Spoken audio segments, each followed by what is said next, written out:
بيان ما لم يعلم فسبحان الذي لا يحصى امتنانه باللسان ولا بالقلم.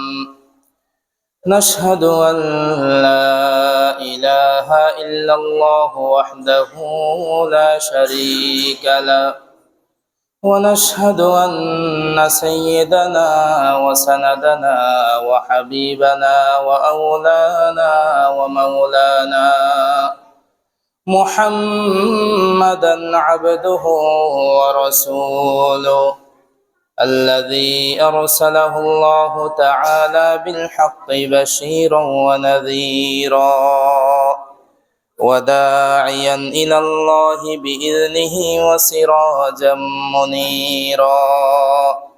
أما بعد، فقد قال الله تعالى في كلامه المجيد وفرقانه الحميد: أعوذ بالله من الشيطان الرجيم. بسم الله الرحمن الرحيم. واعبد ربك حتى يأتيك اليقين. إن الله وملائكته يصلون على النبي يا أيها الذين آمنوا صلوا عليه وسلموا تسليما. اللهم صل على سيدنا مولانا محمد وعلى آل سيدنا مولانا محمد. اللهم صل على سيدنا مولانا محمد وعلى آل سيدنا مولانا محمد. بلغ العلا بكماله كشف الدجى بجماله حسنت جميع خصاله. صلوا عليه وآله. नहीं दो जहां में मिसाल मोहम्मद, जमाले खुदा है कमाले मोहम्मद. बलगल उला बिकमालिही कशफत दुजा बिजमालिही हसनत जमीउ खिसालिही. सल्लु अलैहि व आलिही. सूरज ने दिया अपने शुआओं को ये पैगाम, सूरज ने दिया अपने शुआओं को ये पैगाम. दुनिया है अजब चीज, कभी सुबह कभी शाम.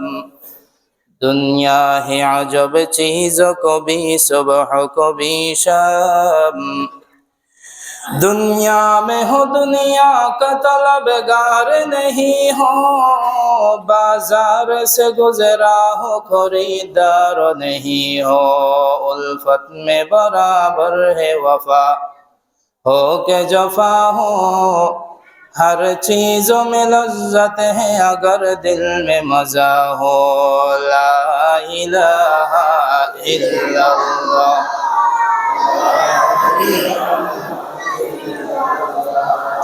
لا إله إلا الله. لا إله إلا الله.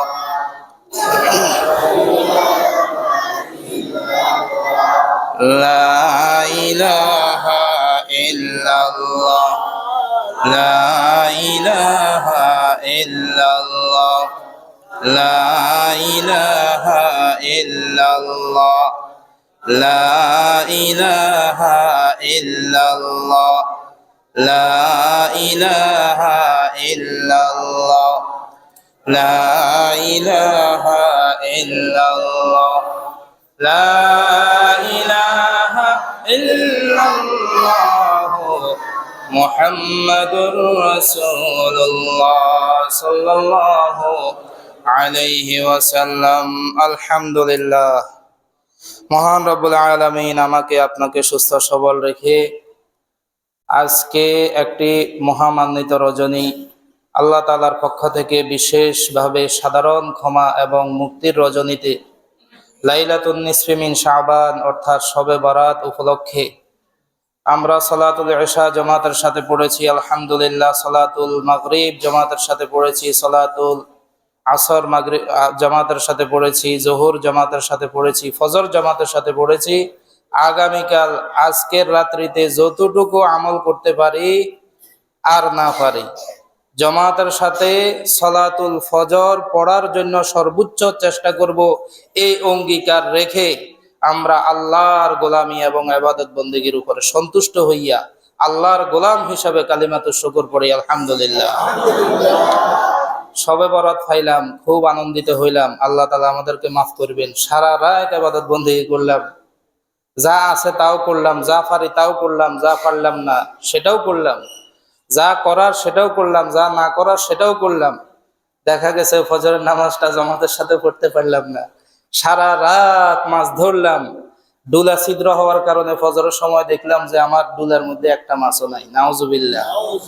তাহলে সারা রাতের ইবাদত এক পাশে রাখলে আর সালাতুল ফজরকে আরেক পাশে রাখলে এরকম কোটি কোটি শবে বরাতকে একত্রিত করলে একটা সালাতুল ফজরের বিনিময় হবে? সহজ হিসাব। আল্লাহ তাআলা আমাদেরকে আগামী সালাতুল ফজর জামাতের সাথে পড়ার তৌফিক দান করেন, আমিন। আমি তো সবচাইতে দুর্বল বান্দা, আপনারা আমার থেকে সবল। আল্লাহ তাআলা যাতে দুর্বলদেরকে স্পেশালি ভাবে তৌফিক দান করেন, সকলে আবারও বলি আমিন। 4 রাকাত নামাজ পড়াইতে জওয়ান মানুষ, মধ্যবয়সী মানুষ 4 রাকাত নামাজ পড়াইতে এখন শেষের দিকে আসে ভুলে যায়। সাধারণত আল্লাহর কাছে সবসময় দোয়া করি যাতে না ভুলি, কিন্তু বিভিন্ন পরিভাষিকতার কারণে আমাদের অন্তরের মধ্যে খুশুখুজুকে আমরা জমায় রাখতে পারি না, এক দেহান এক মনে আমরা নামাজ পড়তে পারি না। এই জন্য এই সমস্ত দুর্বলতাগুলো যদি আল্লাহ আমাদেরকে মাফ করেন এবং আমাদেরকে মেহেরবানি করেন, তাহলে হয়তো আখিরাতে আমাদের নাজাতের ব্যবস্থা করে দিবেন কে? আল্লাহ। সেই আশা আমরা আল্লাহর কাছে রাখতে হবে তো ইনশাআল্লাহ। অতি অল্প সময়ের মধ্যে আমি কিছু আলোচনা আপনাদের সম্মুখে করার জন্য নিয়ত করেছি। আল্লাহ তাআলা যদি তৌফিককে শামিলে হাল করেন, আমাদেরকে দান করেন, তাহলে হয়তো আমরা খুশনসিব হব। এমন কিছু কথা আল্লাহর কাছে আশা করি যে আমার জবান দিয়ে, আমি গুনাহগারের জবান দিয়ে আমাদেরকে বলান, শোনান এবং বুঝবার তৌফিক দান করেন, যেগুলো বুঝে শুনে আমরা অন্তত আজকের রাত্রে, ভবিষ্যতের এই রাত্রিগুলোতে, মওত পর্যন্ত যে কোনো সময় আমার মাথার মধ্যে, আমার মেমোরির মধ্যে যে 2-1টা কথা মাসলা মাসাইল বসে যাবে, জমে যাবে, সেগুলোর উপরে আমরা সহি নিয়তের সাথে, বিশুদ্ধ নিয়তের সাথে আমল করার জন্য চেষ্টা করবো। আল্লাহ তাআলা আমাদেরকে তৌফিক দান করেন, সকলে বলি আমিন। মাঝখানে আজকের ঘটে যাওয়া একটা মাসালা আমি বলে দিই আপনাদেরকে, পরে হয়তো মনে নাও থাকতে পারে। মসজিদে আমাদের কচিকাঁচা বাচ্চারা আজকে আসছেনি, আলহামদুলিল্লাহ। সবসময় আসার দরকার আছে না নাই? শুধু কি বাচ্চারা আসবে না, জওয়ানরাও আসতে হবে, বৃদ্ধরা আসতে হবে না? কেন বাড়িতে পড়লে হবে না? সবাই আসতে হবে। যারা মসজিদে আসার জন্য উপযুক্ত, জামাতের সাথে নামাজ পড়ার জন্য সবাই আসতে হবে। কিন্তু বাচ্চাদের বিষয়ে আমাদেরকে মাসালার মধ্যে কিছু ভুল ত্রুটি, ভুল ভ্রান্তি হয়ে যায়। একটা হচ্ছে শরীয়তের যে মাসালাটা নির্ধারিত যে স্থানে, আমরা সেই স্থানে রাখতে হবে। আগেও করা যাবে না, পরেও করা যাবে না, বেশ কম করা যাবে না, মন গড়া কোনো কিছুকে যুক্ত করা যাবে না।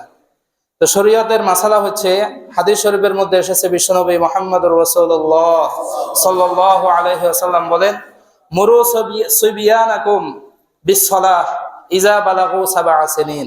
তোমরা তোমাদের কচিকাঁচা বাচ্চারা যখন 7 বছরে উপনীত হবে, তাদেরকে নামাজের অভ্যস্ত হওয়ার জন্য, নামাজের দিকে উৎসাহিত করো, নামাজ পড়ার জন্য তাদেরকে তালকিন করো, নামাজের আদর ঢালো। আর যখন তারা 10 বছরে উপনীত হবে, নামাজ তরক করার কারণে তাদেরকে শাস্তির আওতায় নিয়ে আসো। তাহলে আমাদের জন্য এই মাসালা যদি শরীয়তের মানদণ্ড হয়, আমরা যদি এটাকে ফলো করি, 7 বছরের নেছে যাদের বয়স, এদেরকে যদি আমরা মসজিদে না আনি, আর 7 বছরের যারা বয়স্ক হয়েছে 10 বছরের ভিতরে তাদেরকে আমরা আস্তে আস্তে নিয়ে আসি এবং আমাদের নিজ দায়িত্বে কন্ট্রোল করি। আমাদের নিজ দায়িত্বে কি করি? কন্ট্রোল করি। তাহলে তাদের মধ্যে এই 7 বছর থেকে 10 বছর পর্যন্ত ভিতরে অভ্যস্ততা আসবে এবং 10 বছরের পরে তারা আশা করে নামাজ ছাড়বে না, নামাজের প্রতি তারা অনুরাগী থাকবে সব সময়। আর 7 বছরের কমে একেবারে অবুঝ ধরা হয়েছে শরীয়তের দৃষ্টিতে, এদেরকে যদি আনা হয় একটু নাচানাচি দৌড়াদৌড়ি করবে এবং একটু আওয়াজ হবে। হাদিস শরীফের মধ্যে কঠোরভাবে নিষেধ এসেছে যে বাচ্চারা 7 বছরে উপনীত হওয়ার পরে মসজিদে আসার পরেও যদি এদের অনিচ্ছাকৃত অবুঝ হওয়ার কারণে কিছু আওয়াজ শব্দ হয়ে যায়, তাদেরকে ধাক্কা দিয়া অথবা কটু কথা বলিয়া মসজিদ থেকে যাতে তাড়িয়ে না দেওয়া হয়। কারণ কিয়ামত তখনই তোমরা বুঝবা সন্নিকটে এসে গেছে যখনই মসজিদ থেকে নামাজি কাতার এই মুসল্লিদের পিছন থেকে বাচ্চাদের আওয়াজ তোমরা শুনতে পাবে না। আল্লাহু আকবার বলি। তাহলে কি করতে হবে? আওয়াজ হইতেছে কিন্তু আমরা নিয়ন্ত্রণ করতেছি না, আমরা আমাদের মতো নামাজ পড়তেছি, ওইভাবেও কি ওইটাও কি উদ্দেশ্য না? তাদেরকে কি করতে হবে? কন্ট্রোল করতে হবে, নিয়ন্ত্রণ করতে হবে। তাহলে আমাদের এখানে আলহামদুলিল্লাহ নিয়মিত নামাজি আমরা 2 কাতার হই, 1.5 কাতার হই, 3 কাতার হই, খুব বেশি হই না। দেখা গেছে বাচ্চা 2-1টা আসে, 15 বছর বয়সের বাচ্চা মানুষ এখানে, যুবক এখানে নাই, পাওয়া যায় না। 20 বছরের যুবকেরা নামাজি পাওয়া যায় না, 25 বছর নামাজি পাওয়া যায় না, 30 বছরে 2-4 জন 5 জন আছে, 35 বছর পর্যন্ত 2-4 জন 5 জন আছে, আর অধিকাংশ 40-এর উপরে, 45-এর উপরে, 50-এর উপরে, ঠিক কিনা? নামাজ কি শুধুমাত্র 40-50-এর উপরে যারা এদের জন্য, নাকি 15 বছর 10 বছর থেকে নিয়ে 40 বছর পর্যন্ত যারা আছে এদের উপরে ফরজ? সবার উপরে ফরজ। কিন্তু আমরা মসজিদ শূন্য যুবক থেকে, আমরা মসজিদ শূন্য যাদেরকে আমরা তরুণ বলতেছি, তাদের থেকে মসজিদ শূন্য কেন? আমরা ওই তালিমটা 7 বছর থেকে 10 বছর পর্যন্ত দিতেছি না, তাদেরকে নিয়ন্ত্রণ করতেছি না, এনে ছেড়ে দিলাম। পুরা নামাজের মধ্যে তারা এদিক সেদিক দিয়ে তৈরি করছে। এসার সময় করছে নি? করছে তো আসার সময়। আমার মন চলে গেছে ওইদিকে।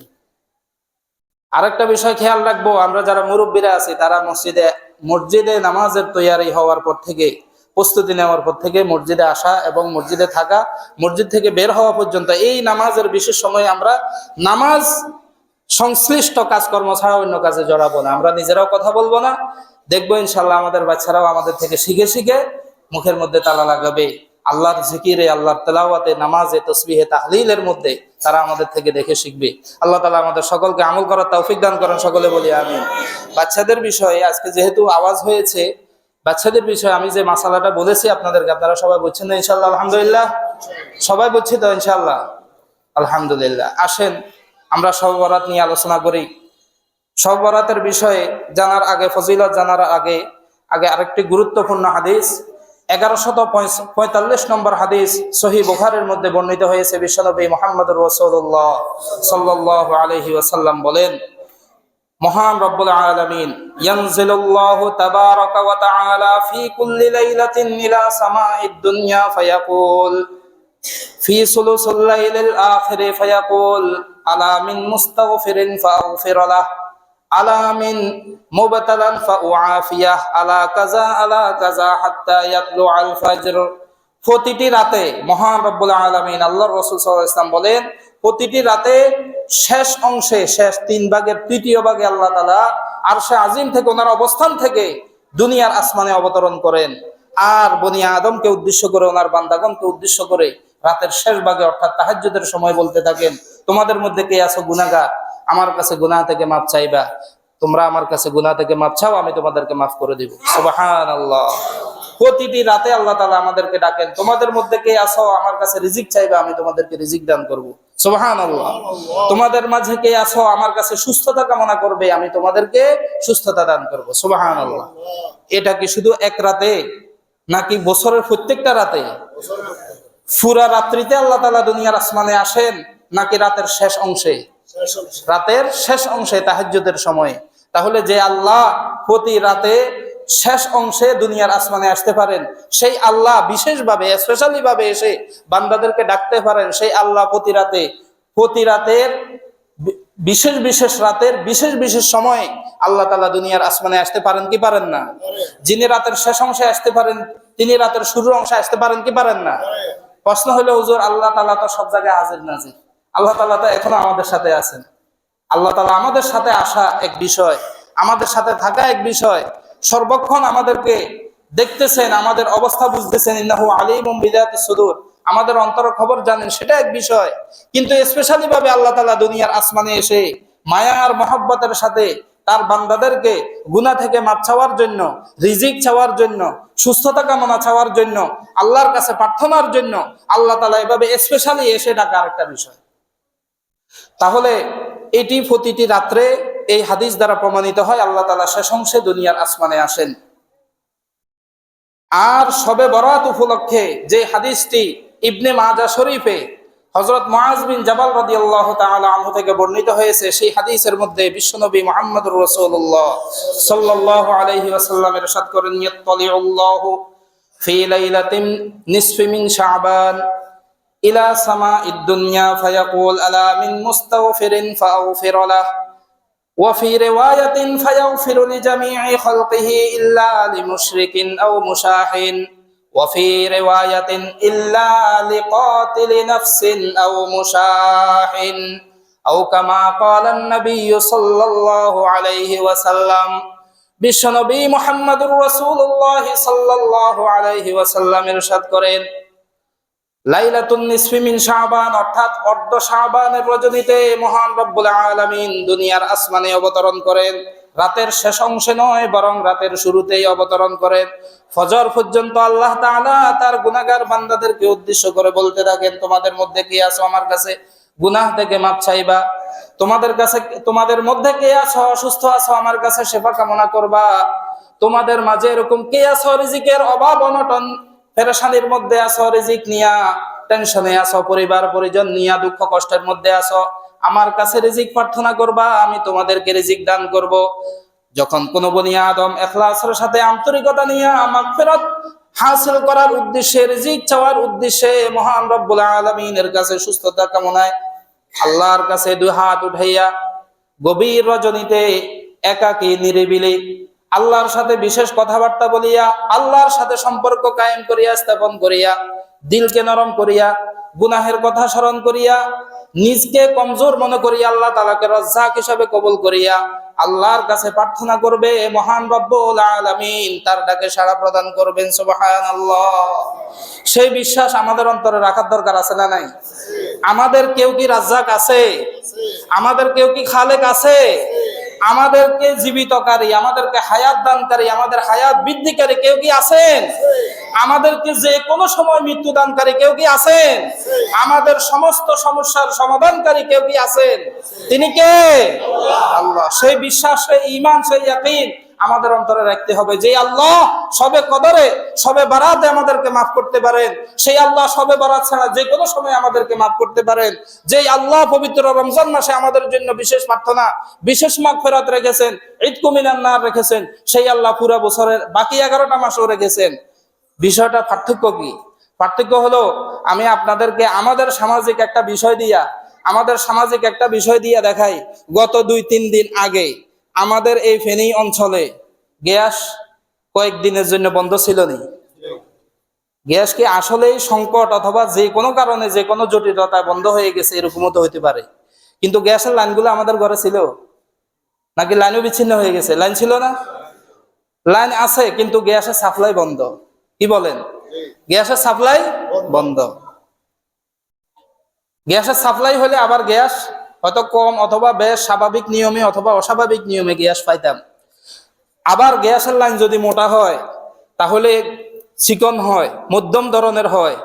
গ্যাসের প্রাপ্তিও আমাদের সেরকম হয় কি হয় না? হয় কি হয় না? গ্যাসের লাইন মোটা হলে, পাওয়ার বেশি হলে তাহলে গ্যাসের পাওয়ার বেশি থাকবে না? মধ্যম পন্থায় হলে মধ্যম পন্থার থাকবে, আর যদি চিকন লাইন থাকে চিকন লাইন। এগুলো আমার থেকে দুনিয়ার বিষয়, আশা করি আপনারা অভিজ্ঞ, আপনারা সকলে বোঝেন। সম্মানিত হাজেরিন, খেয়াল করেন, আল্লাহ তাআলার মাগফিরাত প্রদানটাও ঠিক এরকম। যার সম্পর্ক আল্লাহর সাথে যত বেশি, তার আল্লাহর কাছ থেকে মাগফিরাত পাওয়ার লাইনটাও তত বেশি। সুবহানাল্লাহ। যার ইখলাস তত বেশি, তার আমলের পাওয়ার তত বেশি।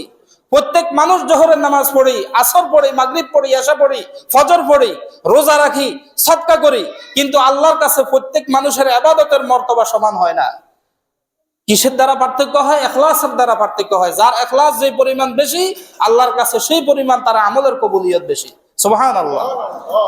সাময়িকভাবে যদি আমাদের ইবাদত বন্দেগীর দুর্বলতার কারণে, ঈমানের দুর্বলতার কারণে আমাদের কবুলিয়ত আল্লাহর কাছে, আমাদের আমলের কবুলিয়ত আল্লাহর কাছে কোনো কারণে বন্ধ হয়ে যায়, যদি আমরা সেটা তওবার দ্বারা আল্লাহর কাছ থেকে মাপ চেয়ে নিতে পারি, আল্লাহ তাআলা আবার আমাদের তওবা কবুল করার দরজাটাকে উন্মুক্ত করে দেন। সুবহানাল্লাহ। সেই উন্মুক্ত করার বিশেষ সময়, সাধারণ সাপ্লাইয়ের বিশেষ সময় হচ্ছে শবে বরাত এবং পবিত্র রমজান মাস, বিশেষভাবে লাইলাতুল কদর। এই লাইলাতুল কদরের মতো রজনীগুলাকে আমরা কিভাবে বুঝবো?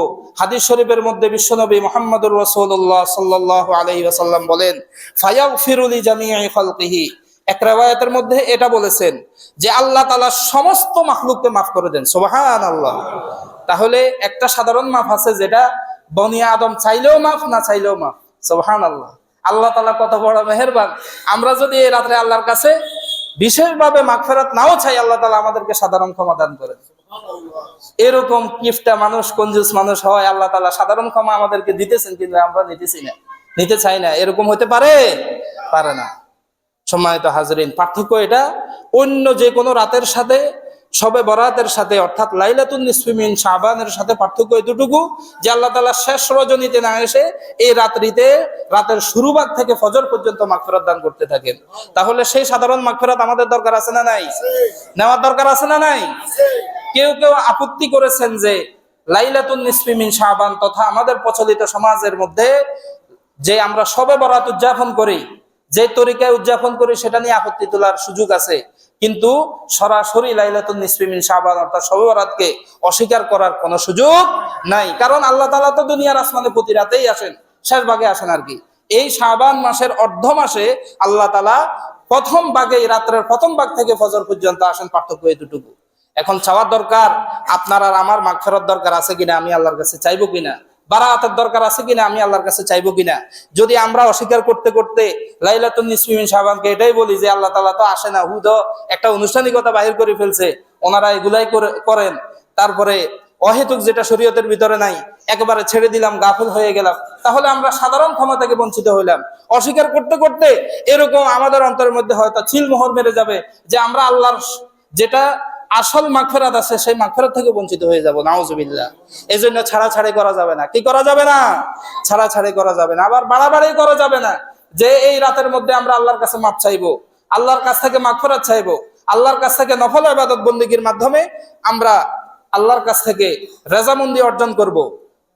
কিন্তু আমরা যেগুলো নাই শরীয়তে সেগুলো করলাম। যেমন আমরা দল বেঁধে আনুষ্ঠানিকতা করলাম, গরু জবাই করি আমরা, অনুষ্ঠানিক গরু জবাই করি আমরা, খানার আয়োজন করলাম, বিরিয়ানির আয়োজন করলাম, যেটা নয় সেটাও আমরা করলাম, কবরের মধ্যে বাতি দিলাম, এরপরে আমরা সুসজ্জায় সজ্জিত করলাম। কেমন হালুয়া রুটির আয়োজন করলাম, যে এই রাতে হালুয়া রুটির আয়োজন না করলে মনে হয় আমাদের ইবাদত বন্দেগী হবে না, এই রাতে মনে খাবার দাবার ইন্তজাম না করলে আমাদের মনে হয় ইবাদত বন্দেগী হবে না। আনুষ্ঠানিক ভাবে আমরা যদি আজকে এখানে আসছি, কথাবার্তা শুনতেছি, এটা যেরকম একটা নফল ইবাদত, না করলেও কোনো গুনাহ হইতো না, না করলেও কোনো কি হইতো না, গুনাহ হইতো না। বাকি আমরা আল্লাহর কাছে কি চাইতে হবে? ক্ষমা প্রার্থনা করতে হবে। তো তাহলে আমরা কি কি বিশেষ ইবাদত বন্দেগী করব? নফল নামাজ পড়বো, কিয়ামুল লাইল করব, কিছুক্ষণ জিকির করব, কিছুক্ষণ তাসবিহ তাহলিল করব, কিছুক্ষণ কোরআনে কারীম তেলাওয়াত করব, কিছুক্ষণ আল্লাহর কাছে দোয়া কান্নাকাটি করব। যতটুকু সাধ্য আমি কিয়ামুল লাইলের মাধ্যমে অর্থাৎ রাত্রি জাগরণ করে ইবাদত বন্দেগীর মাধ্যমে এই রাতটাকে কাটানোর জন্য চেষ্টা করব। আর কিছুক্ষণ সময় আমরা রেস্টের জন্য রাখবো, যাতে আমরা ফজরের নামাজটা জামাতের সাথে পড়তে পারি। আর শাবান মাসের একটা রোজা, নফল রোজা, সেটিকে যদি আমরা রাখার জন্য নিয়ত করে থাকি, তাহলে আগামী দিন রোজা রাখবো। কারণ আল্লাহ তাআলা সাধারণ মাফের সময়সীমা নির্ধারিত যে রাতের শুরু থেকে ফজর পর্যন্ত, তাহলে আগামী দিনের তো সেই জিনিসটা যাইতেছে না। তো আমরা রোজাটা রাখবো কিসের রোজা? নফল রোজা। কি রাখবো? নফল রোজা রাখবো। আগামী দিনে নফল রোজা রাখতে পারে, সেটাই শাবানের রোজা, শবে বরাতের রোজা না।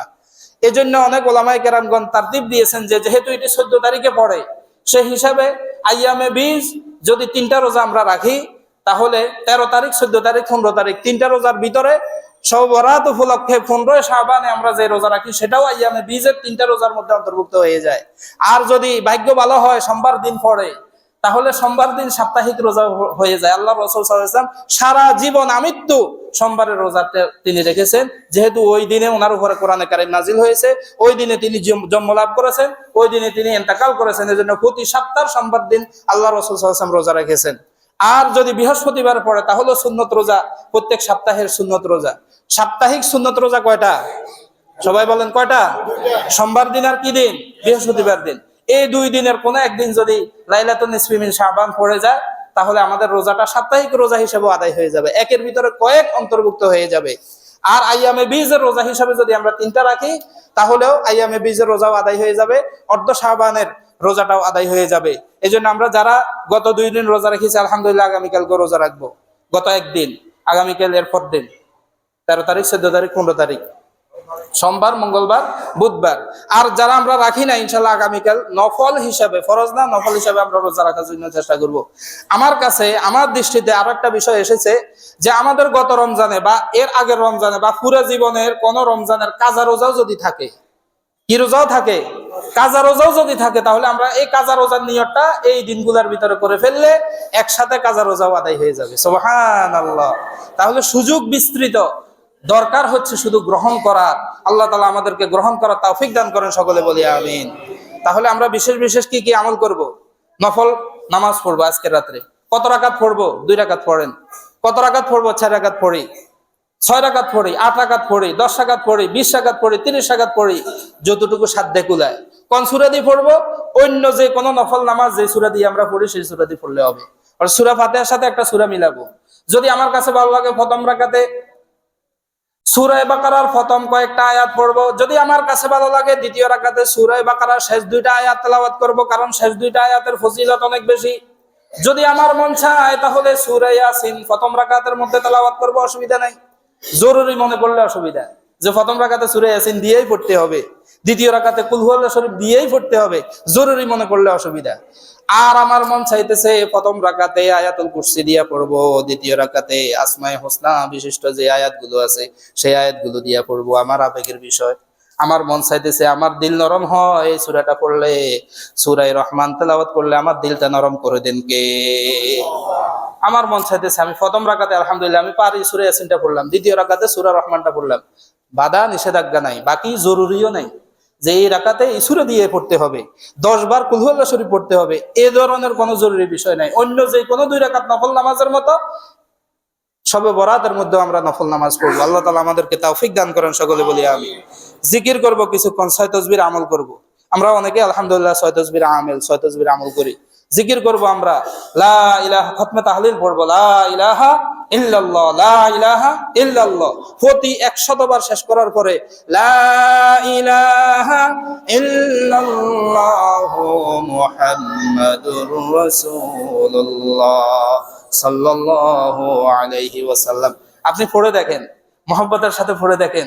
100 বার শেষ, 99 বার শেষ হওয়ার পরে আন্তরিকতার মহব্বত নিয়ে যখন টান মারবেন জোরে, লা ইলাহা ইল্লাল্লাহ মুহাম্মাদুর রাসূলুল্লাহ সাল্লাল্লাহু আলাইহি ওয়াসাল্লাম, আপনার কলব থেকে মরিচা ঝরতে ঝরতে এই কালিমার প্রতি মহব্বত হইয়া আল্লাহর সাথে একটা বিশেষ সম্পর্ক তৈরি করে দিবেন কে? আল্লাহ। এই কালিমার আসর আছে না নাই? এই কালিমা যে কোনো অমুসলিম পড়ে তার পিছনের সমস্ত গুনাহ খাতা মাফ করে দেন কে? আল্লাহ। মুসলমান অমুসলমান হওয়ার পার্থক্য এই কালিমা। সুবহানাল্লাহ। অনেক সাহাবী আসেই বলতেছেন, হুজুর কালিমা তো পড়লাম, মুসলমান তো হইলাম, যে পিছনের কাফের থাকা অবস্থায় যত বড় বড় গুনাহ আসমানের নিচে জমিনের উপরে আছে সব করছি, এখন আমাদের কি অবস্থা হবে? আল্লাহর রাসূল সাল্লাল্লাহু আলাইহি ওয়াসাল্লাম বলছেন যে আল ইসলামু ইয়াহদিমু মা ক্বাবলা, তুমি যতই গুনাহ করেছো পিছনের জীবনে কাফের থাকা অবস্থায়, তুমি কালিমা পড়ে মুসলমান হয়ে গেছো, এই কালিমার উসিলায় তোমার পিছনের সমস্ত গুনাহ আল্লাহ তাআলা মাফ করে দিয়েছেন। সুবহানাল্লাহ। তাহলে খতমে তাহলিল পড়বো তো ইনশাআল্লাহ। খতমে তাহলিল মানে যত কোটিবার পড়তে পারেন, নির্দিষ্ট কোনো মেয়াদ নাই, পড়বেন লা ইলাহা ইল্লাল্লাহ, লা ইলাহা ইল্লাল্লাহ, লা ইলাহা ইল্লাল্লাহ 199 বার। শেষ হয়েছে 100 বারের সময় পুরা কালিমায়ে তাইয়্যিবা পড়বেন। আল্লাহ তাআলা আমাদেরকে তৌফিক দান করেন, আমিন।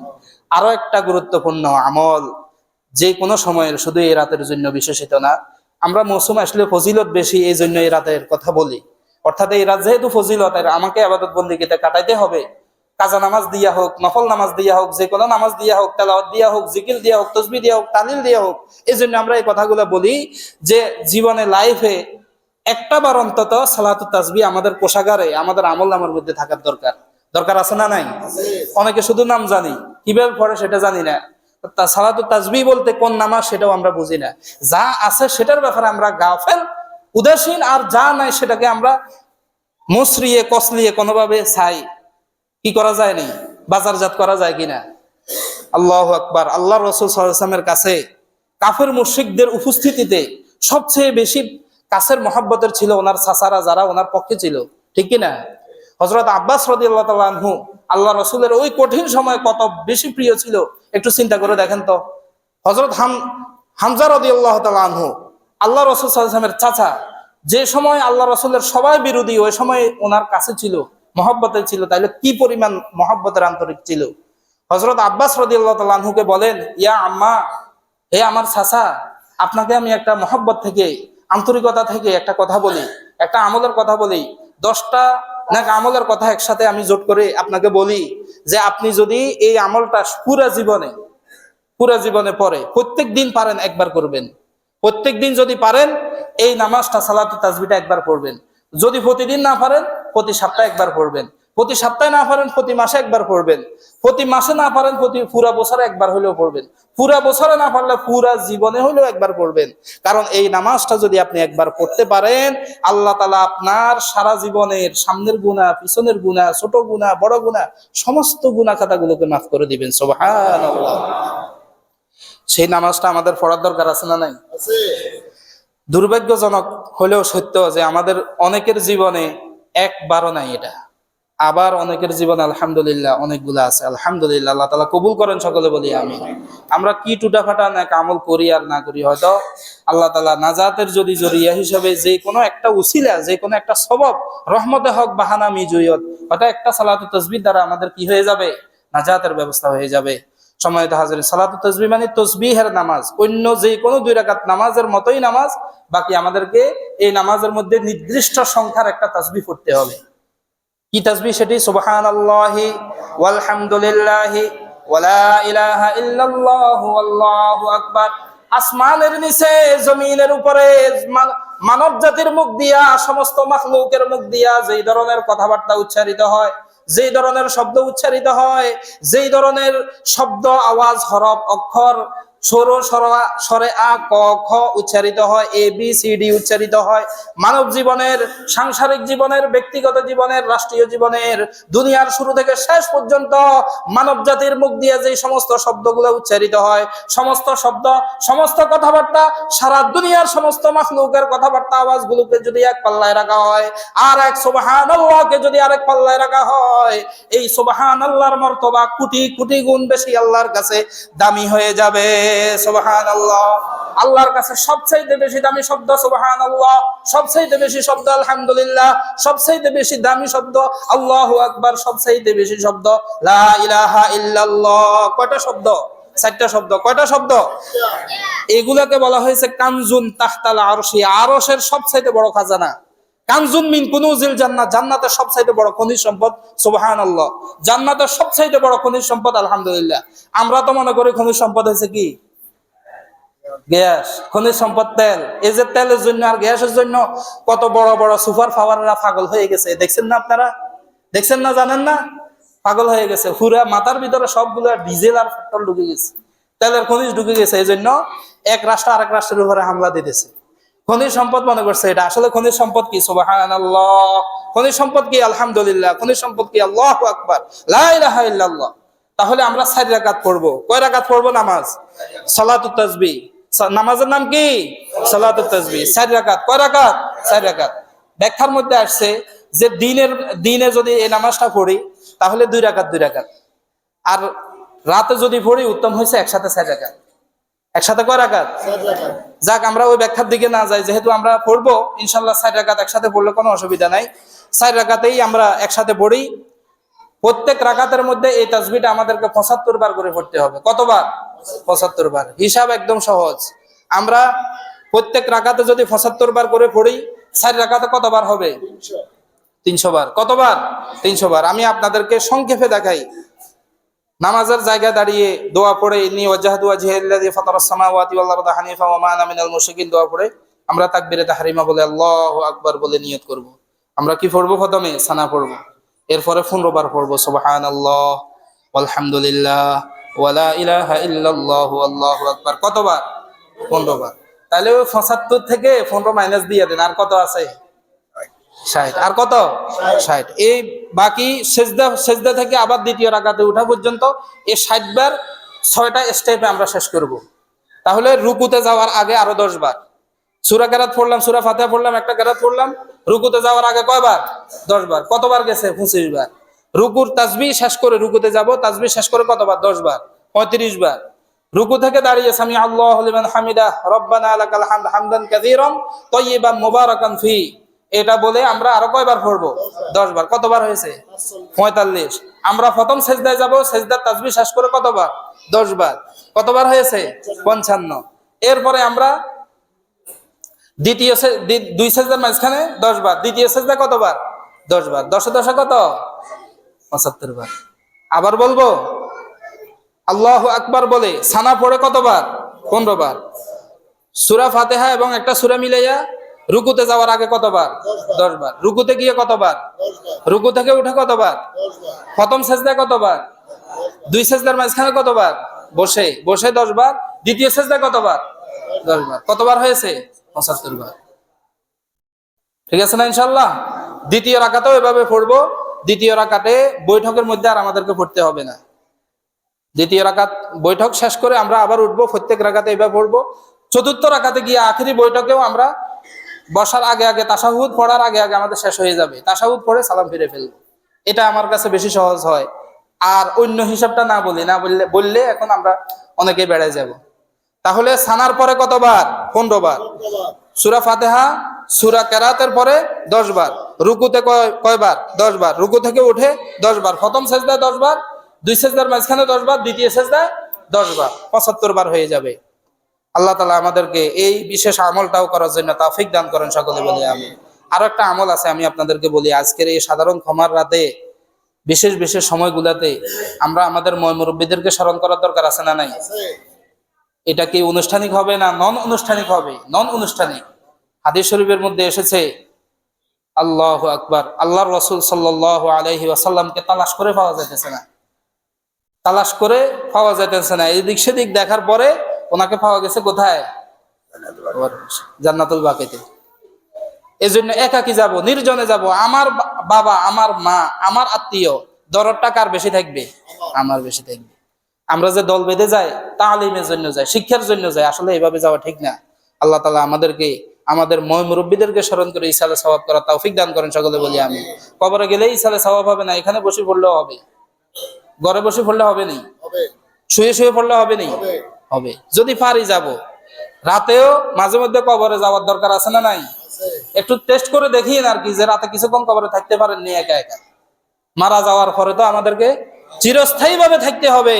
জীবিত অবস্থায় রাতে একা একা গিয়ে একটু দেখিয়ে আর কি, পরীক্ষা করে দেখিয়ে একা একা থাকতে পারেননি।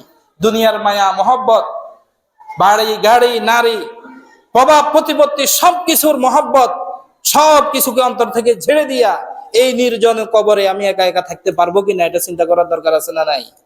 ওয়া আখিরু দাওয়ানা আলহামদুলিল্লাহি রাব্বিল আলামিন।